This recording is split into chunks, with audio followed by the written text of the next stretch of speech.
We've got a topic that we're going to talk about tonight.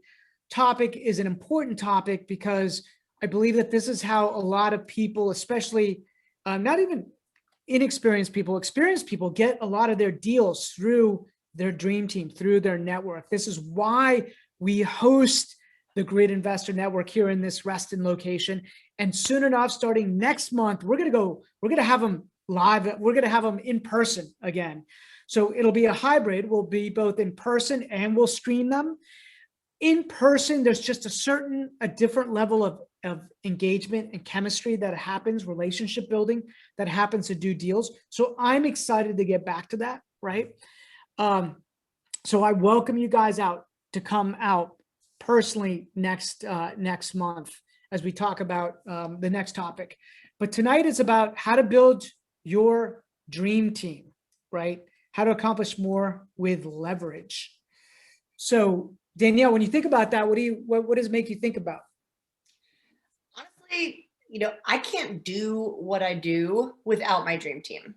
Nor should you really expect to be able to do almost anything in real estate completely in a vacuum. And if you do think, oh, I'm going to operate on my own, I'm going to do I'm going to find my own deals, I'm going to own a title company or just get an attorney to do stuff, I'm not going to get any help or have any partnerships, you're going to put yourself at a serious disadvantage. The dream team to me are the vendors, partners, and players that I like to work with.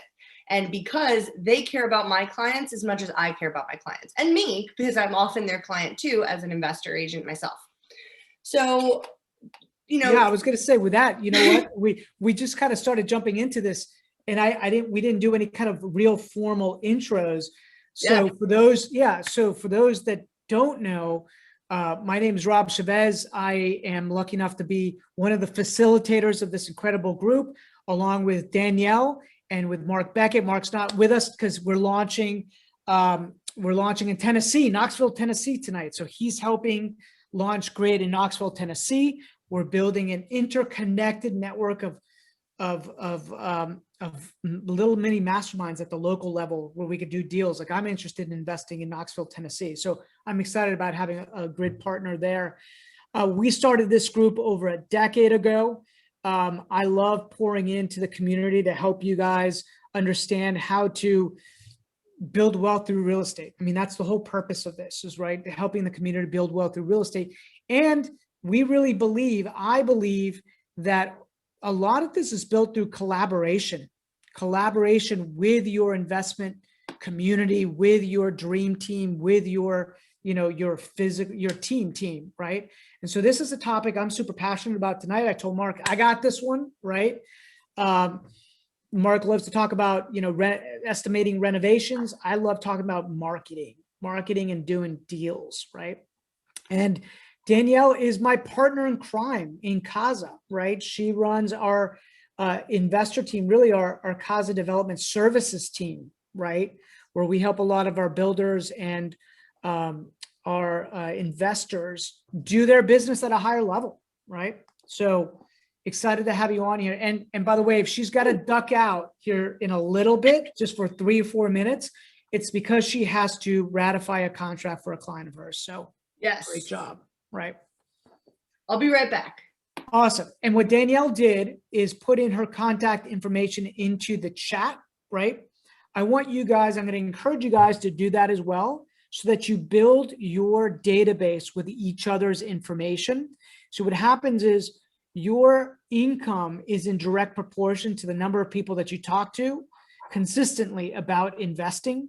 And the purpose of every hyperlocal Grid chapter is to help you build your network, right? Helps us build our network. It's helped me build my network over the last 10 years. I wanted to do the same for you. So put your information in the chat. If you've got a deal that you want to share, like, you could put it in the chat, put your email in the chat, put your phone number in the chat. If you're a wholesaler, say I'm a wholesaler. If you're a rehabber, say I'm a rehabber. If I'm buying whole person, buying whole person. If you are a hard money or private lender, say I got the money, right, for all your deals. And then if you guys want, if you're brave enough to just jump on real fast and introduce yourself, do so, right? I'll give the quick feel free to unmute yourself and just say, hey, this is who I am. This is what I'm looking to get out of this. If you're brand new, even better, because you get to learn and network with other people, and just say, hey, I'm new. I'm just here to be a fly on the wall and learn. And that's awesome. Like, we encourage you. I've seen so many people go from this ground level to doing millions of dollars of development work, right, over the last 10 years of running this group. And it's truly impressive, and it inspires me all the time by how cool you guys are, the ingenuity of the real estate entrepreneur. So who's brave enough to kind of come off of, their muted self and introduce themselves real fast? Rob, Anybody? I'll jump in here. Do it. Name's Nat Rojas. Thanks so much for the opportunity. A buy and hold investor, currently focused in the Baltimore City area, and found a niche that we do BRRRR properties. 9 of our 10 have been BRRRR deals, and we want to continue expanding our portfolio within the Baltimore City area. Awesome. Sorry that I'm coughing and dying in the middle of your. Thanks, Nat. I appreciate it. It's what happens when you're trying to snack on peanuts right before the meeting. Anybody else? Sure, my name is Philip Simon. Oh, go ahead. Go ahead. My name is Alvina. I'm here in Falls Church area in Virginia, and I'm an investor, and I'm investing right now in Richmond. Awesome. Well, hey, Yeah, I got something coming up in Charlottesville area if you're interested in that too. My name is Philip Simon. I'm in the Northern Virginia area as well, and I own several buy and hold properties actually out of state. I've never actually seen any of them, ironically enough. And then I own a couple in Woodbridge, the Woodbridge area there that we got kind of bought out the current owner. So I'm looking to learn a little bit more about Airbnb possibly. And definitely in the flip, I've done a couple of flips. I'm just looking to find where, resources to find more opportunity and what people are doing, maybe to find those opportunities there. Philip, welcome. I'll probably post soon enough an interview that I did with Kai Andrews. If you don't know Kai Andrews, go check out his YouTube channel. He talks about Airbnbs, glamping. He's he's interesting and super cool. And I brought him in for a private mastermind with our grid leaders, the leaders that run chapters at the individual level. And because we have a lot of leaders that are doing Airbnbs and want to do more at a higher level. And, Kai runs an incredible YouTube channel. Highly encourage you guys to go check it out. Check them out. And I'll probably be posting that content at some point here soon. I made it exclusive for our leaders, and I'll open up that sneak peek to everybody else in the network here soon enough. Just out of curiosity, where are your out-of-state rentals? Yeah, I've got 3 in Buffalo, New York, and like I said, 2 in Woodbridge, Virginia. Awesome. Cool. Well, welcome. Thanks for joining us. Yeah, thanks for putting this on, man. My pleasure. My pleasure. So let me just look at this chat real fast, right? And just see. Rob, I can make an introduction. How are you, Mr. Rob? Jad, what's up, brother? Fire away. Man, I just want to let everyone know on this call, you guys are missing out when he has the in-person stuff. That stuff is amazing. He is a rock star. It brings lots of energy. So my name is Jad Sarsour. I've been doing a lot of doing buy and holds. Then wanted to see how the flipping was. I have flipped 16 houses since November. Some good, some bad. I have 4 new houses that are under contract this month that I will start flipping. I'm now building an 18-unit building on land that I already own.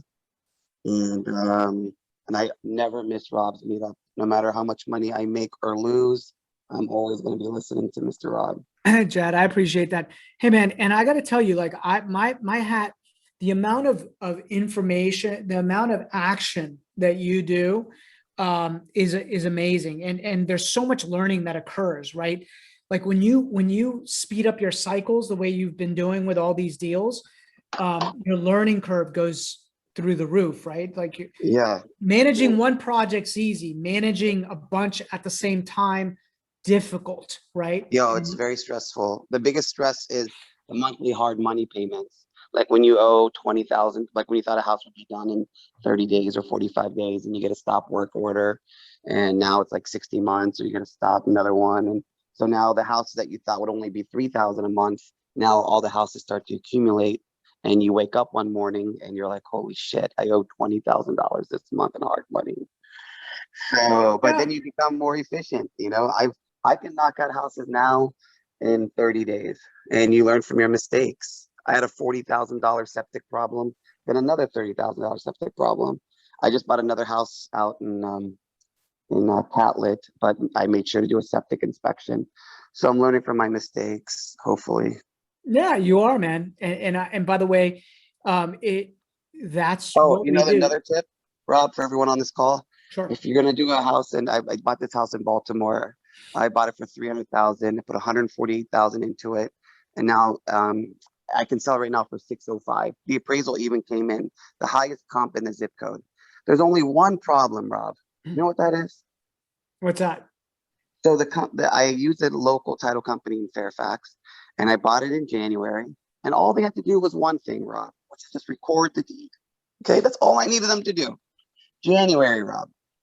And here we are. We were supposed to close last Friday, but we can't close because guess what, Rob? They didn't record the deed.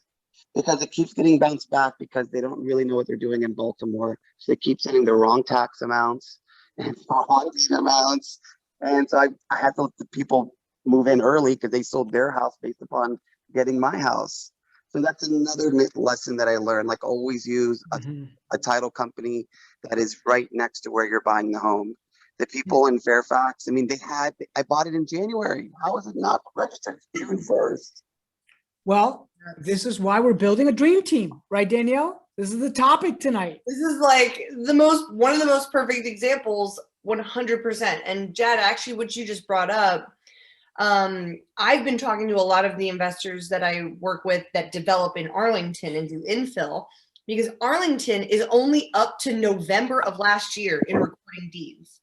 Now think about that. If you're a developer and you're hoping to flip something in 6 months, your deed from when you bought this might not be recorded. And that's a county delay. Yours sounds like a different story, but like being aware of these kinds of things. Fairfax County is not having the same delays. They're about 3 weeks delayed, but like Arlington is 6 months right now. So unless you're doing a big enough development, a quick flip might not be possible in Arlington right now. Got it.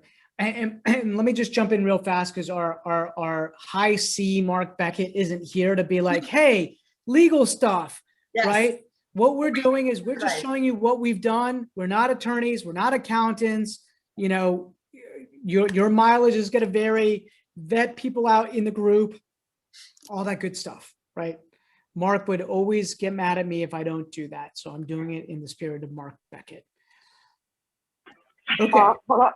I just want to say, this is Piper Holloway, and I'm working on a flip right now in Washington, D.C. And the most stressful part for me with my team is my expediter and getting my permits in D.C. I just want to get this down to a science.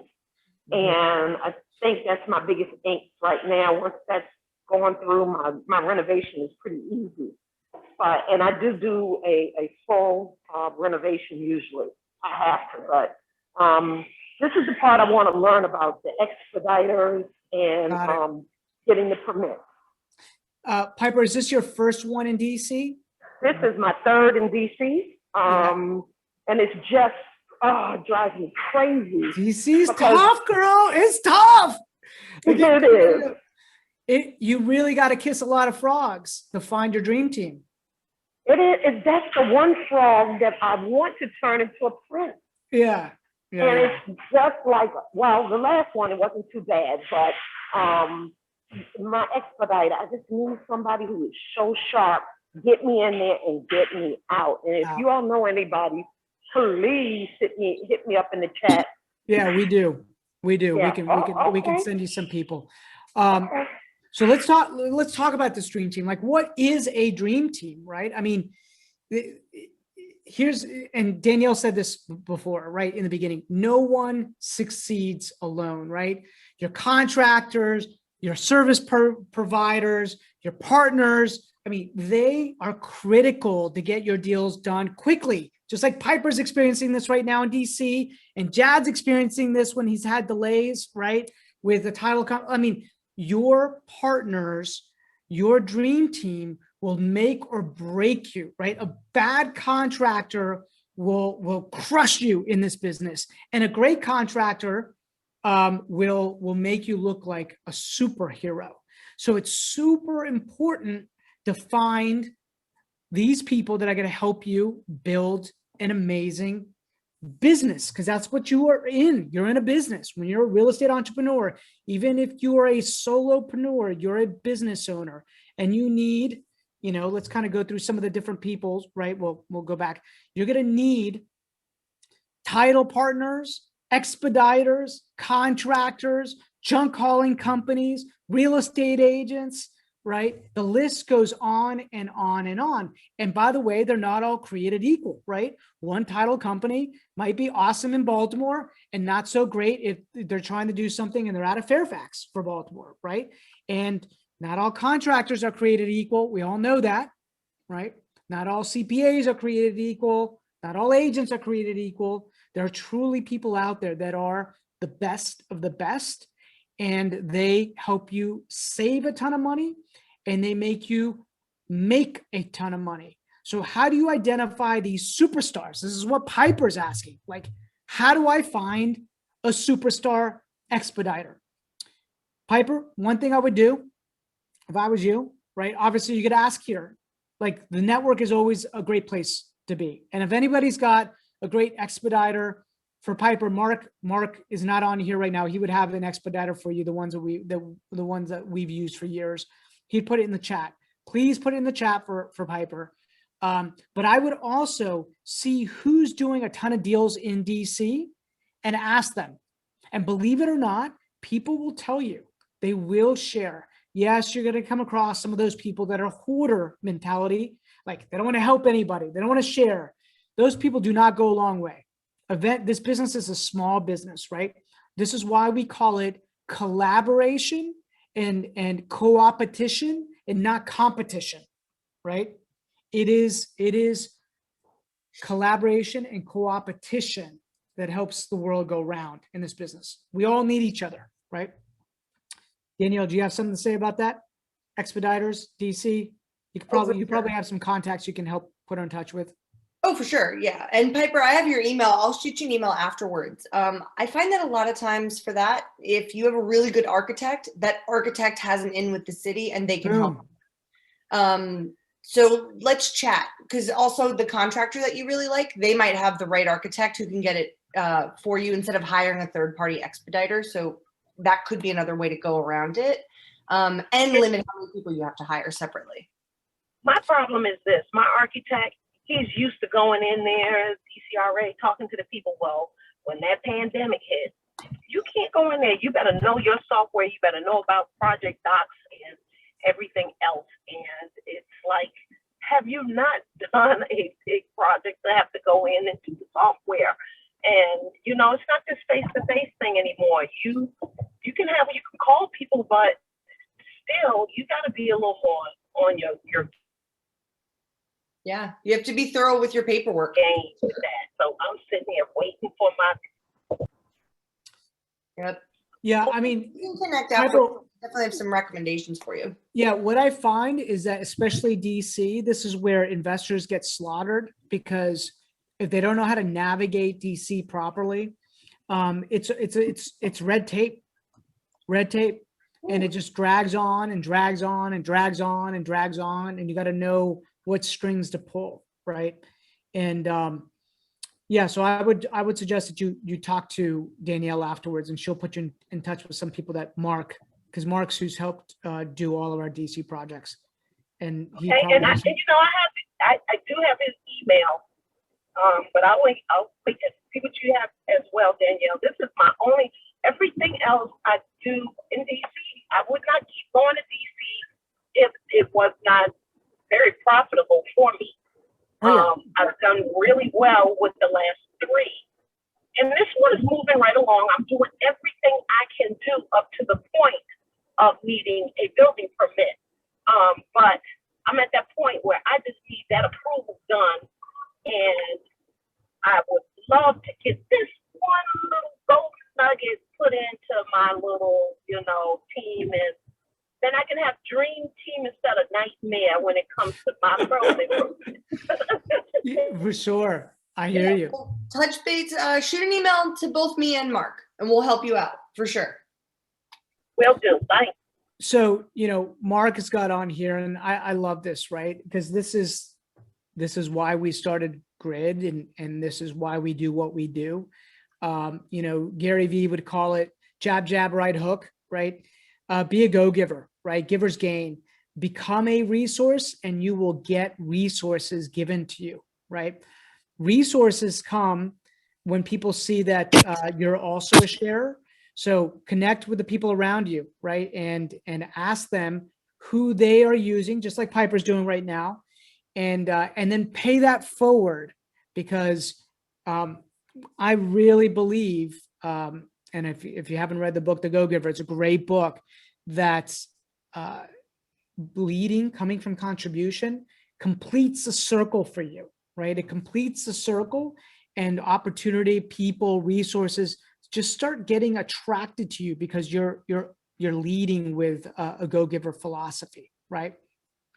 So here are some of the people on this dream team, right? We don't have Expediter on here, but obviously in DC, an Expediter is a third party that helps push the paperwork through in DC, not, DC, it's like, I wouldn't try to do it without an Expediter. We've tried before, and it's just like a nightmare. So you need a great Expediter, right? But here's some other people, right? Title companies, hard money lenders, contractors, suppliers, staging companies, real estate agents, divorce attorneys, great source of deals there, just attorneys in general, estate and probate. All of these people are not only, here's how I want you to think about this. Not only do they help you run a successful business, but they're also should be lead generating for you, right? A business lesson I learned many moons ago from my first mentor is he said, listen, if I pay them $1, I expect to get $1 back, right? And so he was essentially one of the first business things I had to do was call all of our vendors and get them signed up to our service. And that taught me a valuable lesson, right? It's like, hey, we're paying these people money. They should be thinking about you, right? That title company should be thinking about sending business your way. That hard money lender should be thinking about sending business your way. Now, you can't ask them for anything until you actually give them something.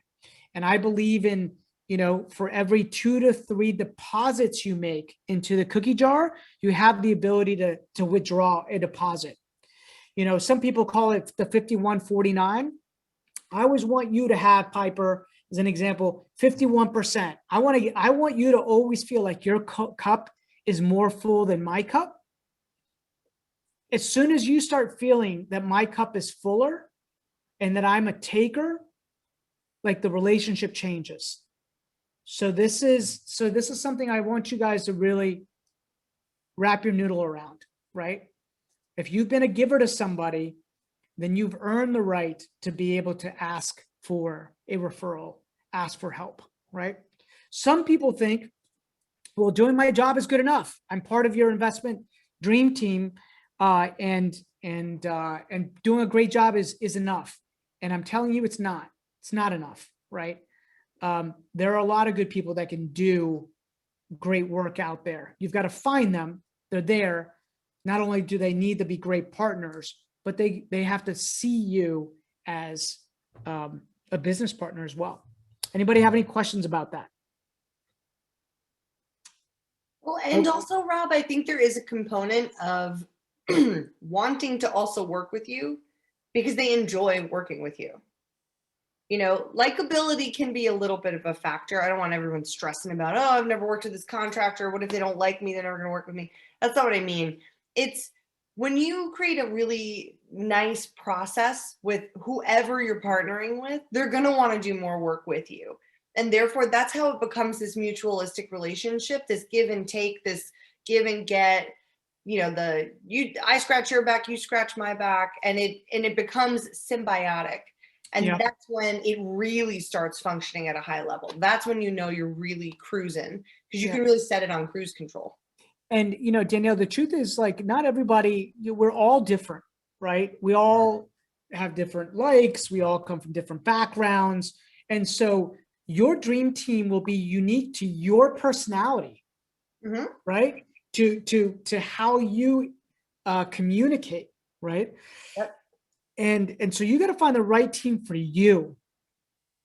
It's interesting because I've had people in my world where, like, they're great with me, but they're not great with other people for whatever reason. It's just what happens. You know, there's differences in personalities. So you've got to go out and put together your team. And here's the thing, you're going to be testing people, right? You're going to be testing people, and let the partners know, openly know, hey, listen, we're dating, right? I want to get married and we're dating right now. And let's do a little bit of business together, and let's see how we communicate. Let's see if we vibe, right? That's super important. Just because they're great for Danielle may not mean that they're great for you. Oh, for sure. And being upfront with what you're looking to accomplish and seeing if they can help you with that, like, have a conversation before you hire them. But we'll get into more of that later. Yeah. Yep. So we said, where do you find some of those people? Well, here, right, we were already talking a little bit about that. People are already putting their information, in the chat. The network, we always say the power is in the network. I know that one of my first, actually the best contractor, one of the best contractors I ever had, was I found here in this group from one of my other grid members. I'd gone to go see one of their projects. He told me how much it cost him to do the work, and the finishes were amazing. I was like, I need their number. And for the next 10 years, I did so much business with this person. I absolutely love my contractor, right? And then Mark decided that he wanted to get into, that part of the business and start be a Class A contractor. And so we moved and we started that business, and have come to find out how difficult that business is, right? I now appreciate our contractor even more. But it just, that first relationship happened here, right? Just by asking the question, right? Who's your contractor? Who do you use, right? Who's your title person? Who do you use? People will refer you to their people, right? Some won't, but you don't want to be friends with them anyways. They don't. My 2 cents, right? And so we talk about it. We built and expanded our team here, right?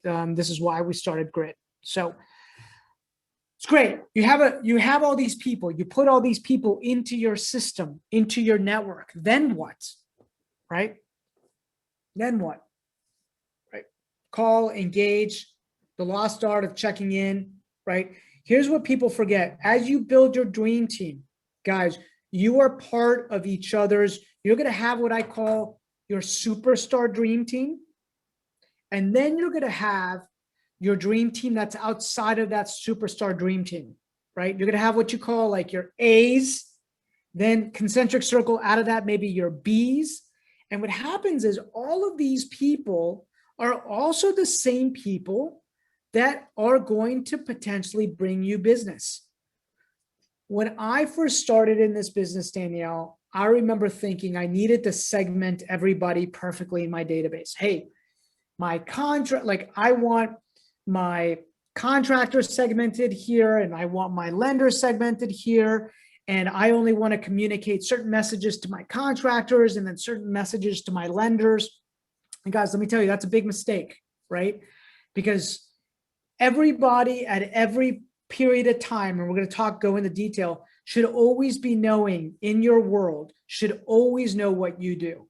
your vendors, your superstar dream team should know what you're always doing, the projects you're working on, and what you're looking for. And everybody in the concentric circles out from that should also be knowing what you're doing. Like, this is a talk to people business, a engaged, communicate business. In fact, I just got done interviewing Mr. TTP himself. If you guys don't know who he is, his name is Brent Daniels, runs a unbelievable wholesale business out of Phoenix, Arizona, and is a big YouTuber, coach, like has taught thousands of people how to invest in real estate.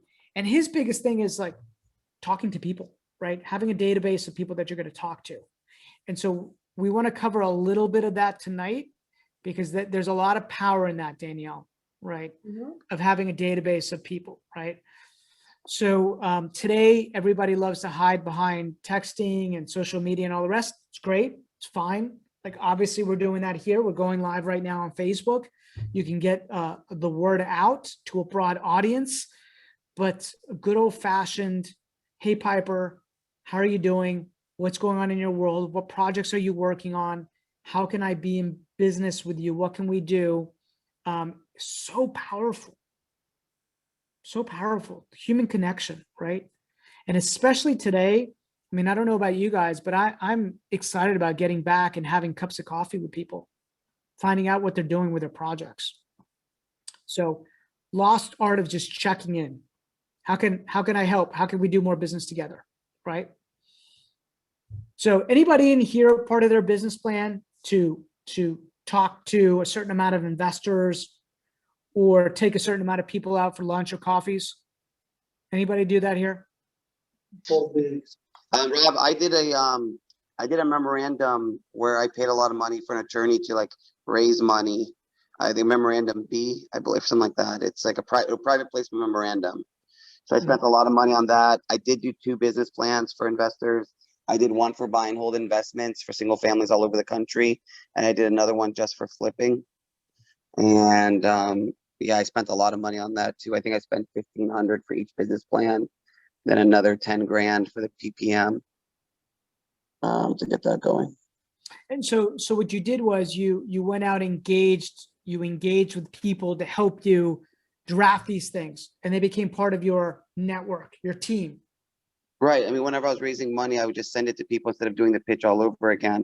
I mean, I did economics in school. Do what you do best and trade for the rest. So I just found people that were really good at business plans, paid them the money, and got all my paperwork in order, and then raised it. But I found that it's just simple stuff like private placement memorandums. I think just it depends on who you're going after. But if you go for like the norm, like, you know, just people around this area, I just do a promissory note. I just put their name in first position on the house. With buy and holds, it's a little bit more complicated than that because you're going to hold the property. So how do you structure that? That's when it gets harder.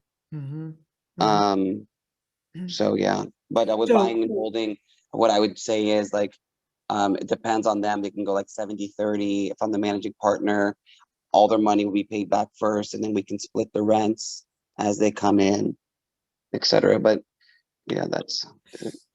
You know, here's the thing, Jad. What you're saying is, you know, you are essentially building your network of people, which is what I'm the biggest fan of doing. You paid somebody $1,500 to draft this document up. To me, that person would go into, and I'm going to go into, they would go into my CRM, my customer relationship management software. They would go into my CRM. I would connect with them on Facebook, on LinkedIn, on any other social channel that they're there. And they are what I would put them into what I call my web, right? And I would make sure that over the next 1 year, 2 years, 3 years, 5 years, 10 years, whatever it is, that $1,500 investment that I made with them, right, not only got me the document that I needed to help go get more money, but I would also ensure that I make a friend out of that person so that I then get a referral from that attorney who drafted that document that would essentially not only cover the $1,500 that I paid them, but give me a surplus profit. So there's a return on the relationship, return on investment. Now, I'm also going to be pouring into them more. If they've done a great job, if they were respectful, if they were timely, I'm going to refer the heck out of them, right? And what happens is that's how you start building your network, because people are like, man, this person is thinking about me and building my business. And so I'm a big proponent of trying to get people as much business as possible if they've done a great job for me. And then I make sure that those are my jabs. And then my right hook is, I might call you one day, Jad, and say, hey, brother, I hope you can help me. This is what I'm working on right now. Who do you know that you could refer me to? And you might say, hey, I know this person, and this person. And you're happy to share because we've done this value exchange, right? Jab, right hook. So coffees, guys, big way to do that. Adding value, understanding what other people are looking for. So Jad, do you put people into a CRM? Are you keeping in touch with your? No, I'm old school, Rob. I need to do that, but man, I'm lucky just to like wake up before 8 o'clock in the morning. Like I'm like for me, if I'm honest, like I can get houses. It's not about that. Let me take a step back. My job right now is to try to make as much money as possible in the shortest period of time possible, right? And then I have another span, a parallel universe of buying and holding. I'd given up on buying and holding because we have a lot of rentals now, but seeing how hungry the hedge fund people are to buy all these houses, I was talking to my brother yesterday. I was like, we need to start doing more buying and holds. Look how hungry, look how like low inventory there is. We're just flipping these houses and making 50 to 75K, and we could just hold. But he's like, why do you want the headache? He was telling me last night, because we have so many of them, right? And I was just like, I just want to look at the future, So flipping is great, but Rob, acquisitions is not a problem at all. And then I have hard money. I usually use hard money just to pay for the house, and then I use my own money for the rehab. Renos. Yeah. Renos. Buying and holding is just smaller margins, but it's wealth. That's how you create wealth. If there's anything I can, Jad, you're speaking my language right now, right? If there's anything that I can communicate to you, right? I've talked to thousands of investors, and the number one regret that they all have is that they did not hold on to more, right? Many of them were put into a situation where they needed to sell the asset to create, earned income, but they all regret that they killed a golden goose and didn't hold on to those assets long-term. So if you go into this as a real estate entrepreneur for the first time, and like, this is what you do. So let's just look at that model. Like you dive in, you say, hey, I'm going to help, I'm going to buy and sell houses, right? As an example, whether you're doing it as an agent or you're doing it as a wholesaler or a rehabber, it's all earned income. Great. You're going to have to make that cash machine work for you. But as soon as you possibly can, you need to pay yourself first, and you need to buy assets, because the name of the game is to flip the income, right? I call it the income flip. You gotta flip it from earned income to passive income. So you gotta look long term. There's so many wholesalers and agents that I talk to that they get stuck in this treadmill of doing deals, and then they wake up 10 years later and they realize, wow, I'm just always a 30 days away type of person. I didn't buy an asset 10 years ago. And Rob, in 1 year, I did $3 million worth of buy, repair, refinance, repeat. And yeah, I mean, it drains your accounts, because I went from, but I turned 180,000 around there into $3 million. Yeah. Just by repair. And this was like circa 2018. So like, it was right before so I was blessed. I was doing it before the bubble. And I just followed the 1% rule. Anytime I can get 1% on the rents, I just bought it. And I would just use hard money, paint. And the people on this call, the reason why buying and holding is so much better than flipping is because you don't have to worry about a home inspection. You don't have to worry about your seller qualifying for financing. You don't have to worry about any of that stuff. And the rental market is so hot. I mean, I have an apartment right now for $1,650 in Warrenton. I must have gotten robbed I turned off my Facebook Marketplace. Like, that's how many applications I've gotten. Yeah, he's talking about the Burr method, right? So the Burr method, buy, renovate, refi, repeat. I might be missing one of the R's in there. It's repair. But the good Repair. thing about buy, repair, renovate, buy, Right. repair, renovate, refinance, repeat. That's But it. the best thing about it, Rob, is if you guys, what my trick was is that if I got a house that was below market, I didn't have to repair it. So if I looked at a house that was days on market and it was on there forever and there was already built-in equity, you could just buy the house for 200. It's already worth 275. So you don't need to put any money into it. You just use hard money to buy it and then refinance right out of it. Mhm. So let me give you guys a strategy that's worked incredibly well for me over the years, right? It is the simple act of building an email list, right? Jad, this is why I know you said you're old school on this, but let me just share with you the power of having a big email list, right? Everything in your life becomes easier when you have a big email list full of investors and vendor partners that know you, like you, and trust you, right? That's the triangle. People need to know you, like you, and trust you. And when they do, they will refer business abundantly to you and refer contacts abundantly to you. So essentially, you can send an email out with content that provides value, not stupid content, like content that provides value, meaning you're helping other people either make money, save money, or trade in information. That's what people are looking for. They want to know, how do I do something so I can make more money? How do I do something so I could save some money? And how do I learn something so I can grow myself, right? If you can think of that when you develop these email newsletters, and either do it through video, if you're a video person, like I'm a video person, I like to do video. I feel like I can communicate faster that way. But it doesn't have to be that way. You could be a writer. You could be a great blogger, right? But when you write a blog, you then send that out, or you create a video, you send that out to your entire list. And what happens, guys, when that list becomes, 500 people, you get a certain response rate. 1,000 people, 2,000 people, 5,000 people, 10,000 people. Imagine if your email is going out to 60,000, 100,000 people. What do you think happens to your world? Right? You get the best partners, right? Because people want to work with you. You can have in that newsletter, hey, I'm always looking for great partners, right? I'm always looking for great deals. I'm always looking for money, right?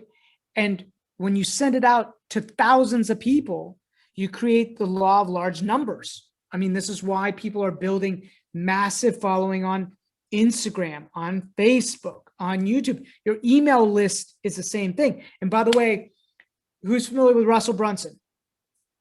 Anybody familiar with Russell Brunson on here? Know who he is? He's ClickFunnels guy, probably one of the smartest marketers out there. If not, like, he's just a brilliant marketing mind.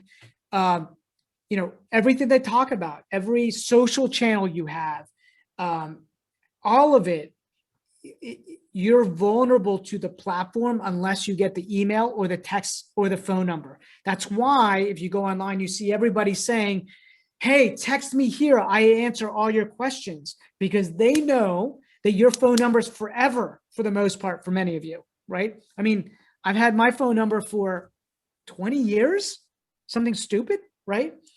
Same thing with email. So, but platforms can come and go. So this is why you see that there's always a race for this, so you can communicate faster. Let's see, we got some things in the chat. Let's see if anybody put anything in here. Russell Brunson, yes. Danielle, thanks for putting on that. Yep.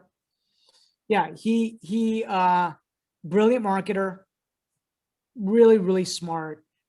Great. He's got a great podcast. So everything about marketing. And so look him up if you guys don't know him, right? And think of this always, how can I provide value to my network? I mean, that's the biggest thing, right? So how do you currently manage your database? We talked a little bit about this. We talked about a CRM. There's lots of them out there. The best one is the one that you use, guys. The best CRM is just the one that you use, right? I like things, simple things that might be connected to my Gmail account so that they automatically populate. There are add-ons through Copper, Zoho, etc. I'm not advocating any of them. I'm just advocating the one that works best for you, right? And the idea is to stay top of mind. We send out an email every 2 weeks. Many of the biggest marketers out there send stuff out every week or every day, right? If you're like on Grant Cardone's list, it's every day, sometimes twice a day. Why? Because he's definitely a 10X kind of guy, right?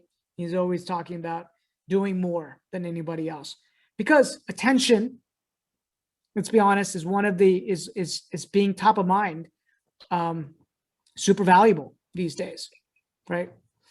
Anybody have questions about that? Set up a CRM. Everybody on here have a CRM as part of their business? Because I'm telling you, it makes building your dream team so much easier, because you're going to be sending out a message saying, I'm building my dream team. If I'm looking for these kind of resources, if you're somebody like this or know somebody like this, let me know. That's how you start collecting people, names. You can do it on Facebook as well, but you need to take them off the platform and onto your own platform. Make sense? Send an email out to them 2 or 3 times a month. It's the minimum I would suggest that you do. Currently, we have a list of 60,000 people that get at least 3 emails a month from us, minimum. That doesn't include what we're doing on social, right? Anybody on the list here? If you're not on the list, happy to put you on the list. We share deals.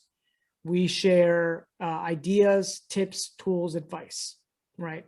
Things that provide value. No spammy stuff. Or at least we attempt not to do that. So everybody get that? Anybody have questions around that? Okay, remember, I like to make it interactive. So if you've got questions, just ask. There's no such thing as a dumb question, right? Please put me on the list. We absolutely will do, Jay, right? So use this as an opportunity to just ask questions. Here's where you take this. I call it Dream Team 2.0, right? When you build a big network of people, big network of your dream team, you then have the ability to monetize that dream team, not only through referrals, we've already talked about that, right? But by setting up affiliate relationships where maybe you can do co-branding, maybe they can pay for some expenses on your marketing, right? Maybe they've got a software platform that you absolutely love and you want to promote, and they could be part of your newsletter that goes out. Many YouTubers, this is how they make money, right? They coach, train, give you 100% of the content, and in exchange, they've set up these affiliate partnerships, right? That help you do your business. They're great services, right? So I would, building your list, building your, not only your dream team, but your network is the most important thing that you can do in your business.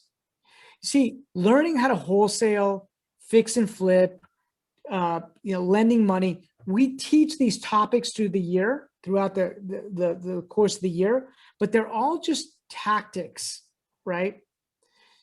Really what you're becoming when you do this business at a high level is that you are a marketing machine, and your marketing efforts should then translate into earned income, which then translates into what Jad and I were talking about, which is doing these buy and holds, right? That's the ultimate goal, or some kind of long-term, residual income. There's other ways of doing it. Affiliate networks is another way to do it, right? And also, Rob, they can do it with partners. Like my brother has been able, like my brother was working in a small country store in Marshall, Virginia. The guy selling like candy, bubble gum, cigarettes. The guy took rich people that used to come to his store, or they still do, and he just started partnering with them. He said, hey, I have a good real estate deal on this house. I have a good real estate deal on this commercial property. Would you guys like to go 50-50? I'll manage it for you. Guess how much he's up to, Rob? Just Dude, that's my partnering with favorite. That's people. my favorite. By the way, that's my favorite way of doing this business. How much? How high? What's he up to? He's up to, I think, like 18 million. Damn. 18 million. And you know how quickly it grows? So he found one like big truck park off of 66. And he's like, and he found it off market. The lady, you know, had come to his store and she said it's gonna get foreclosed on. So he went and got this guy. He's like, okay, if you qualify with the bank, I'll give you the down payment. Put no money down. Then there was land right behind McDonald's off of I-66. He told me it's a good deal. And 50-50. That land went from 400,000 after they got it rezoned to 4 million. He bought an apartment. What? That's crazy. Yeah, right off 66 in Marshall, Virginia. Then he bought another piece of it. And then an apartment building came on the market. He's like, Chad, do you want this? I was like, no, that building sucks, right? And then he was like, okay, well, I'm just gonna take it to his investor. His investor goes, of course I'll do it, you know? Boom. The guy put up all the money. Of course, my brother's name went on for the bank financing. The guy put up all the equity. My brother manages it. And he's that. So now my brother went from working in a small country store with literally no money. Like his stores were losing money, Rob. Losing money. And now he's up to 18 million. Now, like, Dude, it's crazy. we need now, to have him on the podcast. We need to have him on Grid Talk, right? The other day he lost 50,000. I swear he lost 50,000 in the stock market. And you know what he says to me? He goes, Chad, once you get to my level, 50,000, 100,000, it's nothing. This is the guy that's selling gum in a small country store off of 66. I'm telling you guys. Is this your And little brother or your older brother? little, he's 3 years younger than me. He never even went to college, but he can speak Spanish fluently. But my point is that here's someone that just partnered up with wealthy people that would come into a store. They had nothing, they just had money, but they just didn't know how to, you know, put their money to work in real estate. Okay, well, I heard a couple of things. One, he added value to those people, right? He networked with those people. He made an offer that they accepted, right? They were like, hey, would you want to partner with me on this? He went out, he had to go out there and hustle and probably find the deal, right? Correct. And so, so partnerships, you know, I meet a lot of people that are like, oh, I don't like partners. I love partnerships, right? Yeah. Partnerships allow all of us to be able to do so much more together than we could do by ourselves. Yeah, and so like I was like the other school. I told my brother, like, why would you want to split your money 50-50 with someone? Just keep it for yourself, blah, blah, blah. Meanwhile, he's gone up to $18 million and I am where I am, which is much less. But the guy, it's incredible. I mean, like another thing for you guys on this call, he found like 50 units out in Warren County. 50 units. Another one that I didn't even want them because they're like, he went to his partners. He's like, here's 50 units. I have a professional property manager. You guys just put up the money. I'll manage it and we'll go 50-50. Done. Another 50 units added. He hired a professional property manager and now he's just paying them down. Yeah. So, I mean, you guys that's, you know, I tell this story often because I want to drive home the point, because many times people think that because they don't have any money that they can't do buy and holds. But in 2008, when the sky was falling and I was a recently self-employed full-time investor agent, nobody was giving, you know, Lehman Brothers just freaking filed for bankruptcy. Nobody's giving a recently self-employed real estate guy, you know, a loan. It would have been really, really tough, right? I mean, the world was scared and on fire, but assets were cheap. And it was the power of a wealthy partner that got me in the game, helped me get in the game, right? And I look back at that and say, I'm incredibly blessed that we took it. Like I did exactly what your brother did. And we did it during that time. And I'm like, this is such a great wealth building tool for anybody, right? For anybody to do. They need to understand what a deal is, and they need to build a network of people, and they don't need to put up any of their own cash ever if they don't want to. So don't let that be a limiting belief. And by the way, all the information is here. We give it, like we tell you how to figure out what a good deal is, bad deal, like all that stuff, right? Chad, thanks so much for that story, man. I appreciate it. So we talked a little bit about generating the team 2.0. You start thinking about how this dream team working together can actually do more off of existing business that you already have. So let me give you a basic example. Once we understood how to build our cash machine in the agent business, title companies are extremely interested in your business because you're a machine. We figured out how to create a machine. And instead of, for many years, we just send the title business to somebody and that it would help us along with promoting events and all the rest, which is great, right? Like I love that.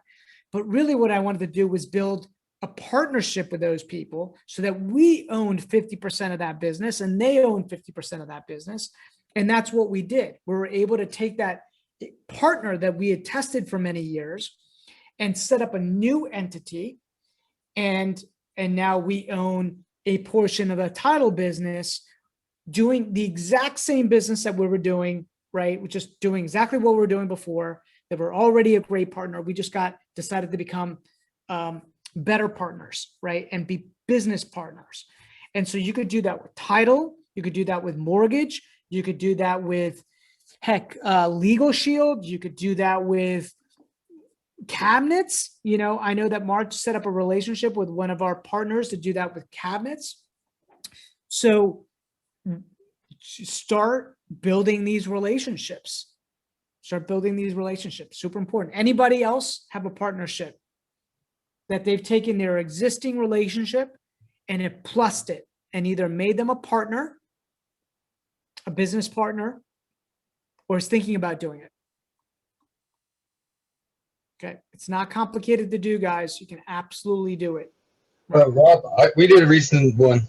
It's on the property management side, and it's kind of small potatoes, like coming next to Jad. But no, but we're in property management, so we wanted to expand out a little bit, and then we wanted to create like a combined investment opportunity for investors for them to have properties in Virginia and DC, and for us to be able to look after that, because we only operate in Northern Virginia. So then I was like, okay, well, that cuts off anyone who has investment properties in DC and Northern Virginia. So then we had to find a company, but we sat down with them, found people where both our philosophies line with each other, real good fit.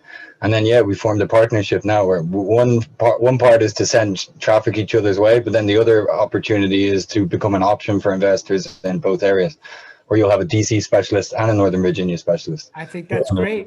That's exactly what I'm talking about, Calvin, right? Like you form these win-win relationships. I would say before you go into partnership with anybody, it's like anything you date, right?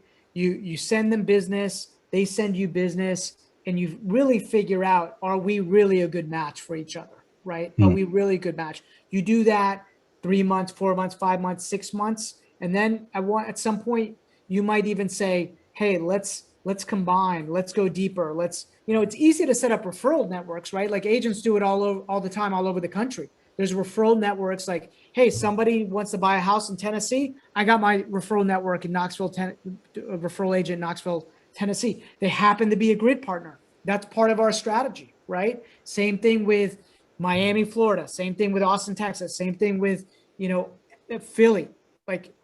So good for you for doing that. It is available to everybody here, right? True. Everybody's there. So I want you guys to be thinking a little bit bigger, right? Thank you for sharing, Calvin. Questions? God, let's open up the floor. I've been monologuing a lot. My wife says I've been preaching. I'm sure she would say I'm preaching. I love to create collaboration. Let me take us off cams real fast. I have a question, Rob. What do you think is the most important part of your dream team? The most important part of my dream team is being able to do something that Danielle talked about, being in business with people that I enjoy working with. No, I get that. But what's the important spoke in the wheel? What's the most important chain in the fence? Oh, the most important out of all of them for me? Dude, there is none, right? Like they are all, and so you're gonna hate that. But here's the thing, like all of them make the wheel, right? You need all the spokes to make the wheel, right? I know that. obviously, but what is the most important? If they said, I would say one would have to be acquisitions. If we're talking about fixing and flipping, that would be the most important part. But then the second one I would just say is the contractor. The contractor, I mean, I got an 83-page home inspection report. I mean, it's a disaster. You can list So houses. Jad, so let me push back on you real fast. This is what I'm saying. It's not everybody is part of my acquisition team. Andrew is part of my acquisition team. Danielle, right? Walter, Alex, like everybody is part of my sales force, right? So like everybody in my email list, everybody that I talk see to, what you're saying. right, is part of the acquisition team.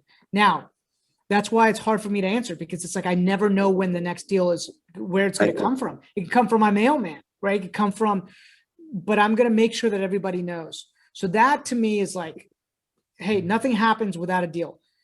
Yes, true. if you're in the fixing and flipping business, the contractor is make or break. Yeah, because it doesn't make a difference what you think your ARV is. When I did a house in DC, I thought my ARV was 750. I had like over 48 showings, and not one person would say an off because they said, nice try at a half-hearted flip, you know?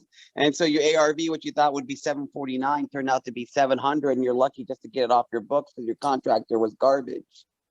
Well, what's interesting about that is you had 49 people walk through, so they all were excited at what they thought they saw, but then when they actually, what they got in there, right, they were like, oh yeah, this reno's not good. That's right? disgusting, yeah. Right.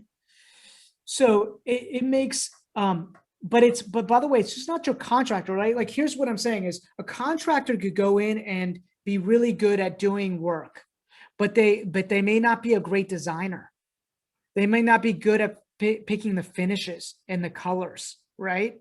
And so you need not only, now, if you have a contractor that can do all of it, freaking like it's gold. But my experience is you're going to need somebody that's going to walk in and help paint the vision if you don't have it, and say, hey, this is like Danielle's got this like really creative mind. She can walk into a property and be like, this is what you need to do here. These are the colors. This is like, she could see it in her mind. Right. And then you got to be able to transfer that knowledge over to the contractor and have them execute. So you got to give them really good direction, right, on that. Not all contractors have the ability to do that. They can sand floors really good. They can paint really good.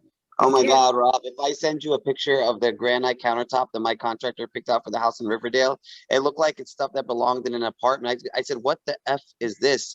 He was like, you don't like it, Mr. Jad? I'm like, are you joking? And I sent it to 2 other realtors. They're like, this is shit that you put in an apartment building. I'm trying to list this house for $769,000. Well, so I told you were missing a person there, right? You let them pick the granite. That's well, I made the mistake. No, he knows what's good granite. He was just trying to go cheap because he gave me a price. And this is another mistake, Rob, of giving a price with the material and the labor included. If you tell the contractor if material and labor is included and you don't specify the material, then he's going to get the cheapest shit that he can find. And I don't blame him. It's my fault. Yeah. So now, Jad, what you're adding to your dream team is a middleman, which is the designer between you and your contractor. Somebody picking the tile and telling them what they should be doing. Why? Because it might cost you a little bit of money to have that person. It's going to save you a lot of money later when you try to go sell it and you get that ARV. Oh my God, I want to send you guys the tiling that he picked out. You guys will be on the floor laughing. I can't wait for you guys to see this shit. And I asked him what he did, and he told me that the ladies at Lowe's were complimenting the design that they had up in the bathroom. I mean, it's like fleur-de-lis with subway tile, and it's like dark gray with like white, and then like the fleur-de-lis are like white. Like, it doesn't match. Like, I told him, but it's too late now. Like, this shit's been going on since November. Another live and learn. Like, you know, you don't repeat again. I'm just like, you know what, man, we'll just put it on the market and let's just find see the right price. Yeah. So Jad, this is what you're experiencing right now is a scale issue, right? So what happened is when you had one reno, it was easy for you to be like, hey, this is what I want. This is the materials I want. This is the granite I want that. And then as you start scaling, you start realizing you only have so much time, right? You have other responsibilities, you have other stuff, and you're going to go look for other deals. And so you're just telling people, hey, go do that. Right. And the I mean, what I did was, Rob, I showed them the comps. I'm like, here are the pictures. It's not rocket science. You don't have to reinvent the wheel. Just take a look at the mother effing pictures that sold next door, Rob. And still they can't figure it out. Well, this is why this is called building systems and models into the business, right? You make it so that it's just bulletproof. And hey, Jad, by the way, for those that have never scaled a business, this is how we learn, right? Yeah, It's like, okay, here's one a more thing. checklist. Rob, the other people on the call, here's another huge mistake I made with a contractor. This is a contractor that's been doing it for 15 years, and he was recommended by my hard money lender. I told this guy it was a house, like 4 bedrooms, 3.5 baths. I had it listed for 650. Luckily, I sold it for 650. I can give you guys the address. You guys can look at the pictures. I said, okay, here are the comps. Make it look nice. You know, do it as if you're renovating, because he renovates his own houses. You know what this guy put me in all 3.5 bathrooms? He put all stand-up showers, not one tub. Okay, for a single family house. And you know what else he does? Assuming that he put tile, he put prefabbed shit in the tub, like plastic tubs, Rob. You know what plastic tubs look like? I Here, I'm do. gonna put it right here. And But Jad, you said something earlier. You know, it's not his fault, brother. No, it's my fault for assuming that he wouldn't. Rob, I've never seen a person not do tiling for bathrooms. No, I got you. You can't.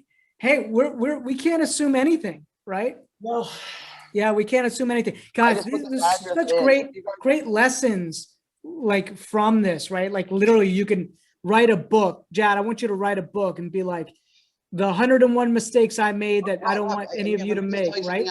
Rob, let me just tell you something else. So when I go to the guy and I say, listen, there's no tubs in this single family home, you realize we're selling it for $650,000 in Warrenton, Virginia. Like that's top of the market, and we don't have a tub. You know what he says to me? He goes, Mr. Jack, people no longer bathe their children in tubs. They get a plastic bucket and they just put it in a stand-up shower, and you get a cup of water and you pour it on them. Maybe when they're really little. 20,000 for this fucking rehab. Like, I wanted to be like, what in the world? Like, luckily I caught it soon enough because my mom comes and stops by at these projects. Hold on, I'm gonna put you there. You guys got to see these pictures before you guys leave. If anything, you guys need to learn.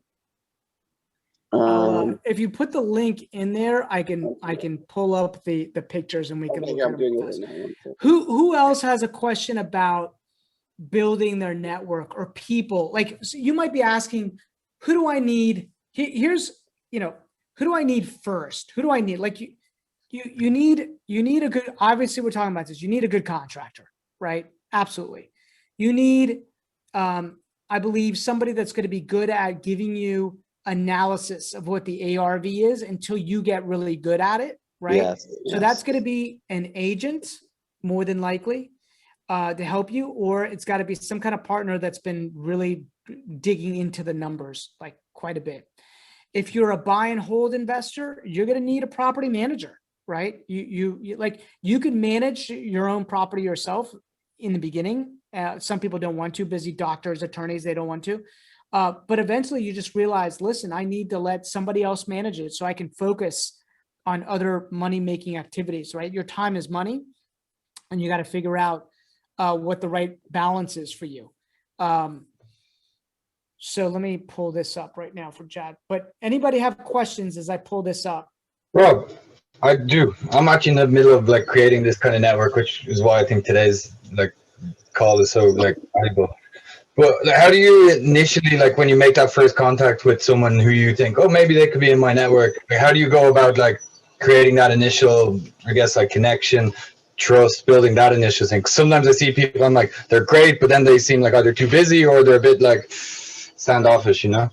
Sure. So here is the secret sauce to that, right? And it really is, I mean, I did it naturally, and I realized that not everybody understands how to do it. So I got really effing curious about them and their business, right? And it got to the point where, like, let's say, Calvin, you and I grabbed a cup of coffee. Mm-hmm. What would happen is that we would spend 99% of the time talking about you. And then, what would happen is that I would learn a ton, right? I would learn about like, your kids and your dreams and your goals and why you started the business and what your major hiccups were and what your fears were. And like, I would learn so much. And part of it was I was just naturally really curious. Like, I'm curious as to like what makes people tick. And then what would happen is at the end, you know, normally it's like an hour and a half long, and I would have another meeting coming in to meet with me, right?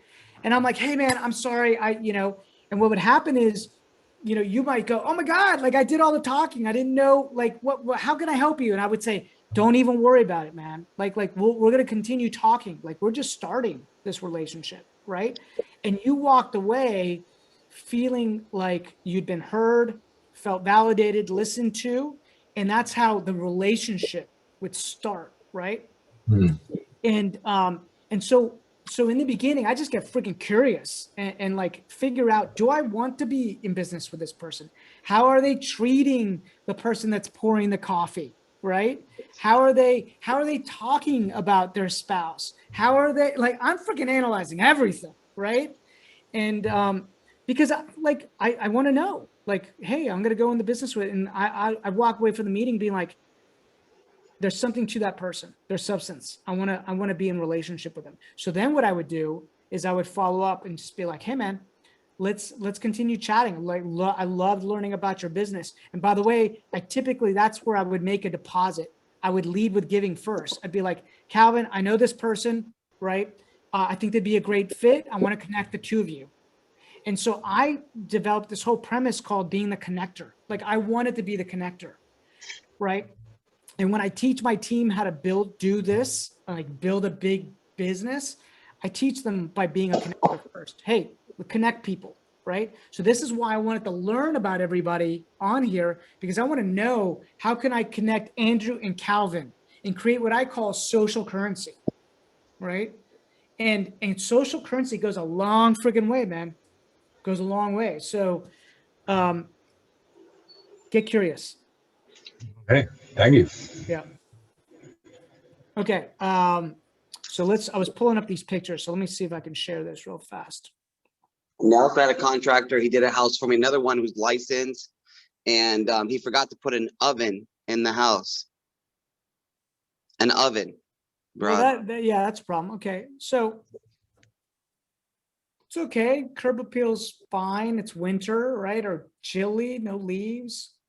And so, like, you guys see that metal portion right there on top of the kitchen?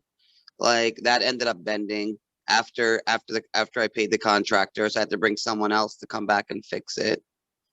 That metal thing on top. We had to like open the floor on top. All the permits were pulled on this. The inspection was a nightmare. I didn't stage the house. Normally I would, but this went over budget by like 20. See, look at that cheap shit. Go back, Rob. Look at that. Look at that. Is there any tiling in that bathroom? It's a prefab plastic shower. Look at the sink. The sink. But yeah, but you know what's interesting is that the pictures look good, so I could see why people came. It's clean, it's light, it's bright. Like, that's what you want to see. But what happens is sometimes when you walk into a reno, you're like, oh yeah, I see all the plastic stuff. I see that cheap shit. Yeah. And it's my fault. Oh, it just doesn't feel luxurious, right? And especially in Warrenton, if I'm going to spend 650,000. Yeah. Yep. I hear you. I learned from my mistakes. You want to see one I just did in Baltimore? I got 605,000, but I used a better contractor. This one cost me 148,000 reno. Let me send it. Did you send the link? I'm doing it right now. Okay. So this is the one, Rob, I told you that I'm waiting to close. The people have now moved in, but what's it called? But I can't close on it because the company that I use, that the title company out of Fairfax, still hasn't recorded the deed. And I bought the house in January. Oh, by the way, guys, everyone on this call, you know the house that Rob just pulled up? There was there's a $31,000 septic problem. I bought the house as is, where it is, and I beat out other people, and I never did a septic inspection. And so I ended up making $80,000 on that house. I would have made 115. Oh, boo-hoo. Yeah, take a look at the other one, Rob. Hey man, it's sometimes you got to do that, right? Like you had to win. Yeah, this is a nice rent. So I learned from my I like the staging too, by the way. Yeah, so the staging only cost me 1,300. I got lucky. Usually I use your girl Sahara. She did 2 of mine in DC, but she charges money, but she does great work. So can you post that one up? I just want to show people how I learned from a Yeah. mistake. And take a look at the door handles on this one. But I also made a mistake on this one by being lazy and not walking the property with the thing. And I'll show you what the mistake is if Rob pulls it up here on the thing. I got it. You can't see it? No. Oh, I've been flipping through the pictures. I'm sorry, guys. So I'm not sharing right now. No. Oh man, chat. I've been flipping through the pictures the whole time, thinking The I'm Warrington sharing. one you did, not this one. Okay. Sorry, guys. I'm talking about the staging. I'm saying this looks so much nicer. And come on, nobody's helping me out. Okay. So let me start at the beginning. Much Okay, nicer. so this one cost me 148,000 in Reno. I think I paid a little bit too much, but it's in North Baltimore. I just didn't want to drive down there. Rob, go to the master bathroom. So the master bathroom and kitchen is what sells houses. Obviously, it doesn't take a rocket scientist to figure that out. So that's where you're gonna want to put some money in. But I just want to show you. I just want to like the feel of this, the staging of like obviously much nicer. Here's your stove top. Okay. You want me to go to the master? Nothing crazy about the material. You know, there's double staircase. I was lucky. I was able to pick up this house for 300,000. Okay, right here. Stop. Go back, please, Rob. So look, take a look at this master bath. What is it missing? If you take one more picture, I'm going to show you like the shower. It's missing a soaking tub. It's a stand-up shower. You see right next to the toilet. If you go back one picture, right next to the toilet, there should have been a soaking tub. And I assumed the contractor was going to do that because they charged me $150,000 for a house that they didn't even do a basement on. See right there. See right where Rob's clicker is. Yeah. But again, everyone on this call, if you don't put it on the contract, if you don't specify, just don't expect it to happen. So that was the master bathroom, just one stand-up shower. Yeah. But you sold it. But yeah, a soaking tub would have been nice. Take a look at the door handles. This contractor was good because she paid attention to the details. She had like these crystal door handles that she got off of Amazon to make it look more expensive. What blows my mind is that it sounds like you you just like go renovate it, right? Instead of like we are like, these are the door handles, these are the doors, this is the color of the floors, this is the color of the paint, this is exactly what we're putting in. Like you got to specify it, otherwise. Yeah, she did a good job. Yeah, I mean, I know you have to specify, and it's this attic. We finished it, so I was like 24,000 to finish. But anyways, I mean, Rob, you're absolutely right. I mean, by doing all these houses, I've obviously learned. You know, are they doing the water heater? Are they doing the windows? Are you doing landscaping? Is that included?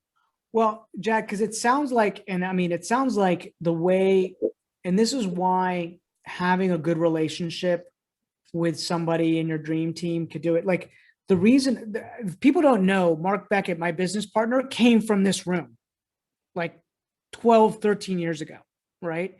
And Mark was that really smart guy that would always ask really intelligent questions. And I realized myself when I took a self-assessment, so Mark then approached me a couple of years later and said, hey, I want to come work for you.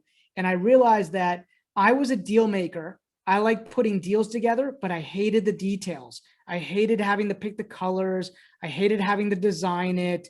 I didn't like that. That's not what brought me energy. What brought me energy was solving problems with the sellers and getting the property under contract. I love that. Everything else was just a bunch of details I didn't want to be a part of.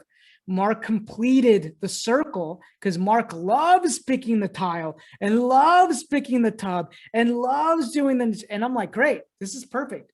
You do that, I do this, right? And so that he became part of my dream team.